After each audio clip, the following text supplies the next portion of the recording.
नमस्कार, मी सौरभ कोरटकर. TV9 मराठीमध्ये आपल्या सगळ्यांचं स्वागत. न्यूज टॉप 9 मध्ये आता आपण बघूया टॉप 9 मोठ्या बातम्या.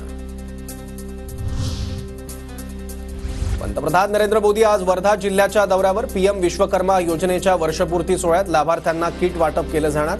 मुख्यमंत्री शिंदे, उपमुख्यमंत्री फडणवीस आणि अजित पवार उपस्थित राहणार. पोलिसांना एक दिवसाची सुट्टी देतो, मग तुम्ही तुमची ताकद दाखवा, आम्ही आमची ताकद दाखवतो. दुसऱ्या दिवशीची सकाळ कोण पाहतं बघू. नितेश राणेंचं पुन्हा एकदा वादग्रस्त वक्तव्य. वाचाळवीरांनी मर्यादा पाळाव्यात. वेडीबाकडी विधानं करून महायुतीच्या नेत्यांना अडचणीत आणू नका. अजितदारांचा मित्रपक्षातील नेत्यांना सल्ला. भाजप आणि शिंदे गटाच्या नेत्यांनी बेताल वक्तव्य करणं योग्य नाही. अजितदारांसह महायुतीतील घटक पक्षांनी भाजप हायकमांडकडे तक्रार केल्याची माहिती.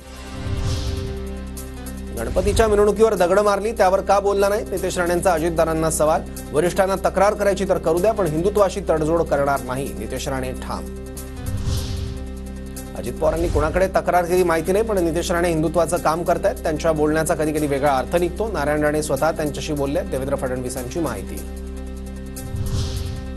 पुण्यात महाविकास आघाडीतच रस्सीखेच. सुषमा अंधारेंचा हडपसर मतदारसंघावर दावा, तर शरद पवार गटाकडून प्रशांत जगताप यांची तयारी सुरू.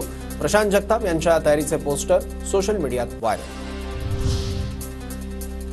युतीत 3 मोठे पक्ष एकत्र आले, मात्र रिपब्लिकन सेनेला विसरले आहेत. मंत्रिमंडळाचं वाटप झालं, आम्हालाही काही मिळेल अपेक्षा होती. रामदास आठवलेंचं वक्तव्य.